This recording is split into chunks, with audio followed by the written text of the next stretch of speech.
I'm Stephen Lisney, and I'm chair of the trustees of Brace. And we're welcoming today Craig Chapman from Reengage, and he's just given a wave. And I'm going to invite Craig to introduce himself in a few moments. Today's topic has particular relevance just now. We are in lockdown 3, as some people refer to it. Meaning we can't meet our family, we can't meet our friends, and we will all have our own experience of that. Life can be lonely. We're encouraged to stay at home, to stay safe, but of course that has its consequences, and that means that we don't see people in the way that we've been used to. This is difficult enough for those of us who are well, if you like, but can we imagine what it might be like for somebody with early stage dementia who's at home but doesn't fully understand the circumstances and perhaps can't even remember from one day to the next of exactly what the rules are, as it were. And imagine also what it might be to be a carer for somebody who is in that position of early stage dementia, who can't go out and meet with others and to gain their support, to share their experiences. So it's a difficult time. And Craig is going to share some ideas about how we might be able to help that. I think you might be referring to your Cool Companion scheme. Would that be right? Yep, good. But before we go to Craig, for those of you who have joined a Brace webinar for the first time, I'd like to just let you know a little bit about Brace. We are a dementia research charity, and we were founded in Bristol just over 30 years ago. Our aims are fourfold. First, we want to support research that looks into the causes of this group of diseases. Dementia isn't one disease, it's a family, if you like, of diseases which have different characteristics, but they also have shared characteristics. So we have to investigate each of them because there will be different aspects to, for example, Alzheimer's disease versus dementia with Lewy bodies. But there are also shared aspects. So there's a lot of work that needs to be done to understand what is going on in the brain in these diseases. Our second aim is to improve diagnosis.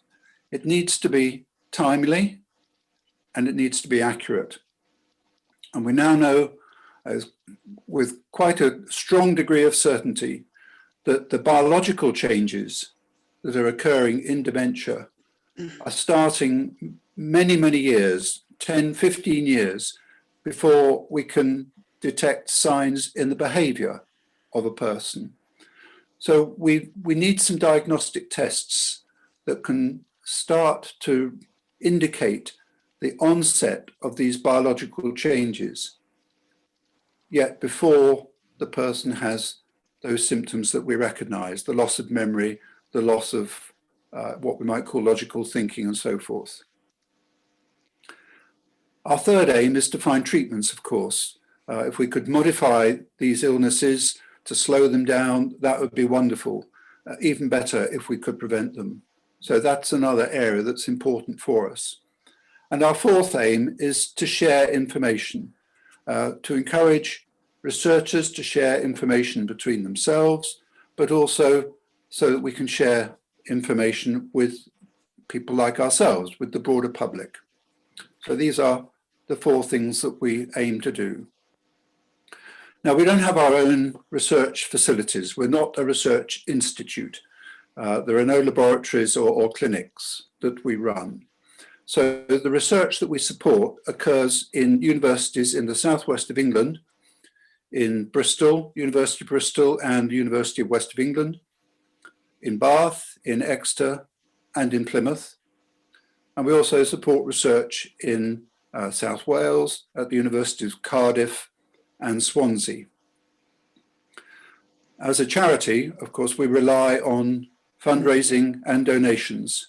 Fundraising is very difficult at the moment. People can't go out and run marathons and abseil down church steeples or whatever. So we're relying very much on our supporters for their donations. And the same, I'm sure Craig will confirm, is the case for Reengage. So if you do feel able to make a donation today through the Brace website, for example, then we're dividing them equally between Brace and Reengage. Now we're nearly ready to turn the screen over to Craig, but there's just a few housekeeping points. First of all, you'll find that we have muted everybody. That's to save you being embarrassed if the doorbell rings or if the dog barks, because then, of course, you become center screen for everybody. We leave it up to you whether you want to have your video on or your video off. That's your choice. You will see that the little red recording button is flashing. We're not going to be recording any of you as participants. We respect your privacy, but we are recording my contribution and Craig's contribution. Now, if you have any questions or comments that you want to direct towards Craig that come from his talk, can we invite you to use the chat facility that you'll find in the lower part of your screen window, and then we'll pick all of those up at the end and we'll take them in turn, and Craig will speak to them. And so I think now we're ready to hand over to Craig, and as I say, he will introduce himself and tell us about Reengage and the important work that it's doing. So over to you, Craig. Thanks, Stephen. Much appreciated. I toyed with doing a presentation for this, but then I dropped it altogether.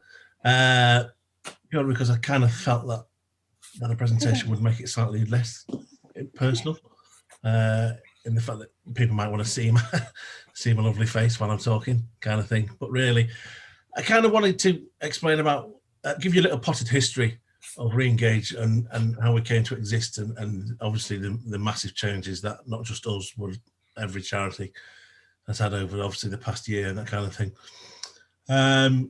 We were born in 1965, and were known as Contact by a gentleman called Trevor Littleton, who identified loneliness with older people and created a tea party. We then became known as Contact the Elderly, which is probably still one of our, probably a name that a lot of people still know us by. And a lot of our older people still refer to us as Contact the Elderly. I'm sure our comms department drives them mad. But we rebranded to Reengage in 2019. The core element of our work has always been based around tea parties and creation of tea parties and that kind of stuff. Now, as you can imagine, when COVID hit last year, that changed an awful lot of the work that we did, because everything we did was face-to-face in terms of going out to older people and having volunteer drivers and hosts for houses and creating tea parties on a Sunday. We always do some things on a Sunday, because actually research, which surprised me actually, but research leads us to believe that Sunday is actually the loneliest day of the week, which I was quite surprised at when I first joined the organisation, because I thought Sunday was one of those days where we tended to fit in some of the family by visiting grandparents or our own parents or brothers and sisters and that kind of thing. But apparently it's the loneliest day of the week. So up until COVID hit last year, we had 900 tea parties across the UK, which held about 8,500 older people over the age of 75. And they were supported by approximately 14,000 volunteers. We are obviously a national organisation, but actually we're quite small in terms of a national organisation. Our operational team at the moment is actually only 12 members of staff. So if you think all that work that we kind of ask them to do on a day-to-day basis, my role is head of partnerships and engagement. So I'm the kind of person who goes out and speaking to Amanda and creates these kind of partnerships for people to refer into. So Reengage, in a nutshell, takes pride in working kind of with the oldest of the old, and the average age of our older person is actually 83. Our tea parties is aimed at 75 plus. Now, out of tea parties and out of COVID, like a lot of people, how do we stay in contact with our older people and the people that we speak to. Is we've had to create obviously a telephone befriending service, as have a lot of organisations. I'm not going to say ours is any different to anybody else for what we do and that kind of stuff, but actually in terms of numbers, we created this service on literally on April the 1st last year, and by the end of April we were making 6,000 calls to older people. Some of those from our existing tea parties, but some of those new referrals. Again, there was a big question asked actually, which is a question that everybody asks all the time really, is trying to define actually what lonely means as an organisation. And quite often we get approached by people who seem to think that that is people who are living alone. And I think that's probably, yeah, that is one of the categories of being lonely, but only one of the categories. You can live with somebody and still be lonely. You can live in a residential home for the elderly where there are 40 people, but still you go back to your own room at the end of the night. So we're looking at ways of how, I mean, if we can define it, then brilliant, but I'm not so sure we can have a dictionary definition of what is lonely. What came out of that was obviously the need of the call companion service, which came out of that. Now, it is aimed, again, the priority is 75 plus because that is how we're funded, which we'll get to a little bit in a minute. But we do take cases on, every case is assessed on an individual basis. So if you come through the books and you're 65 or 66, then we look at that as well. And we look at what the needs are of the person. The important thing to say about it is that we're a social activity site. We do the tea party, well, one day we'll get back to the tea parties. We do online things like online yoga, online Tai Chi happening with our projects in Wales at the moment. So we do assess people on a needs basis, but we are social activity. We're not a specialist support agency. We have workers who have had dementia training and are going through further dementia training and that kind of thing to have a better awareness. But again, we're not medical, we're not clinical in that aspect of the thing. And we couldn't advise on any kind of that support or care. So what the Call Companions is exactly what it says on the tin. It's a telephone befriending service. There is a referral form online, which can be done for yourself or your family members, obviously bearing in mind the age limits as well and that kind of thing. And in there is actually a section about your interests, and that's what's really, really important to us. And we're not, although there are ticks, there is a tick box section which is about things like gardening or reading or sport or film, TV, travel, that kind of thing. That allows us to identify things for funding. There's a box directly under there which allows you to actually detail the interest. So if you have a specific interest in reading and particular genres of reading, or if you like traveling in like particular parts of the world, that's the detail that we really look for when we make a match. You know, we try and get as close as possible to that match rather than just trying to put in two people who like reading, because that's not necessarily going to work. What we want to do is find a common ground with people, and that detail is really, really interesting to us. We then have a matching team. We take all that information aside and then do that match, and then they introduce the volunteers to the older people and that kind of thing. So that process can also, unfortunately, take around a month to make, or sometimes a little bit longer. And I know that may seem like it's quite a long time. Now, you understand, once we get a referral in from yourselves or from a family member and that kind of stuff, what we then do is we assess it, we go through it, we look at it. What we do then is call you back, go through it just to make sure we've got the right details, the right interests are in there, that we understand the form. We kind of give you an introduction as to what we are and who we are again.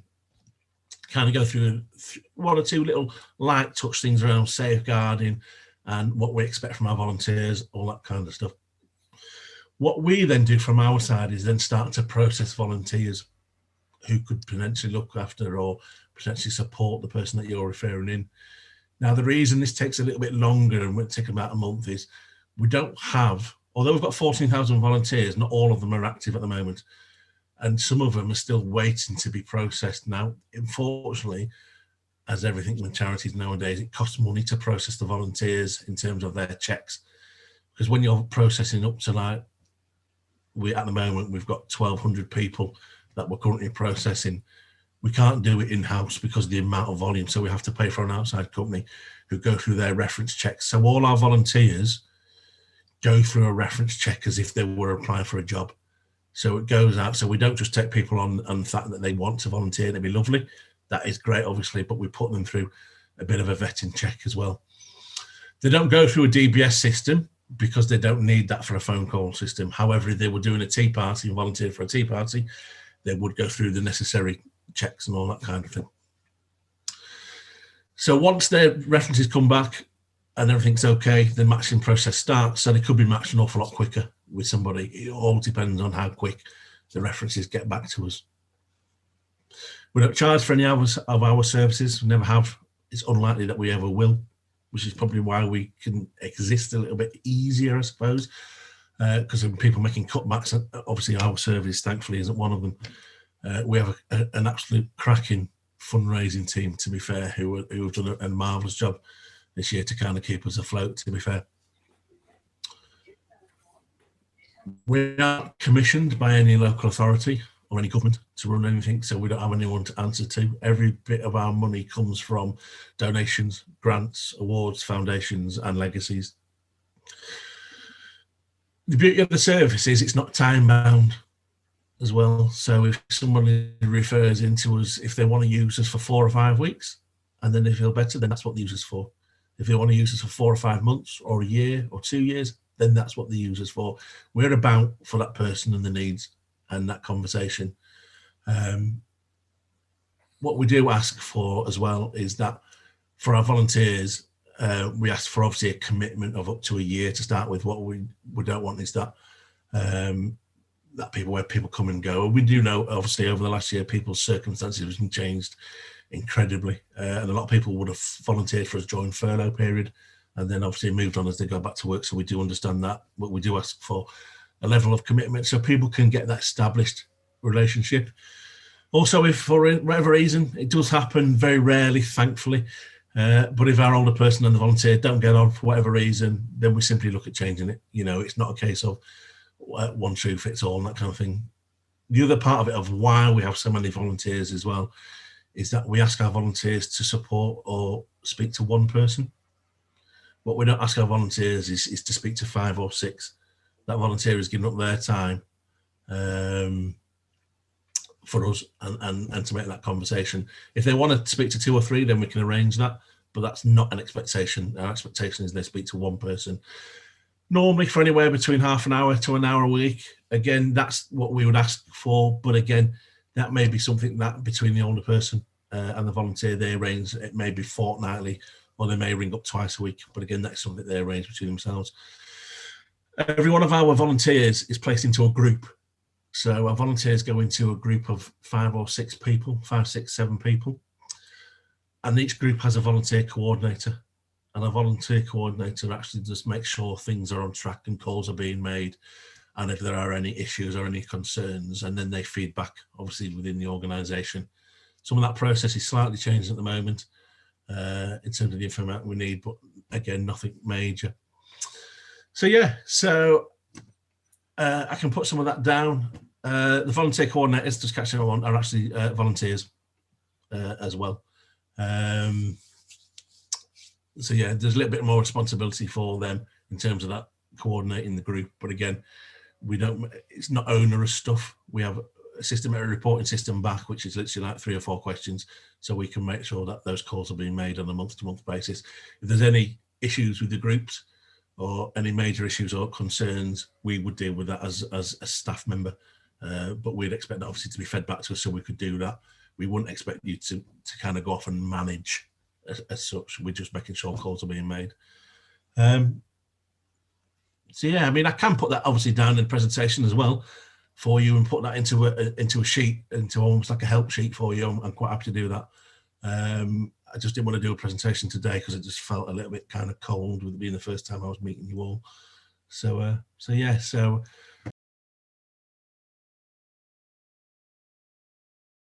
It's for me to thank you, Craig, very much indeed for telling us about Reengage and giving us insights into how the organisation operates and the scope of its work. And I'm sure that you're all looking forward to lockdowns being lifted so that the tea parties can start again, but Core Companions is going to continue. Just to finish, please keep safe, enjoy the rest of the day, and take up both Craig and Mr. Koresh's suggestions of do something to help someone to not be lonely. So thank you all for joining us. Thanks. Thank you. Bye-bye.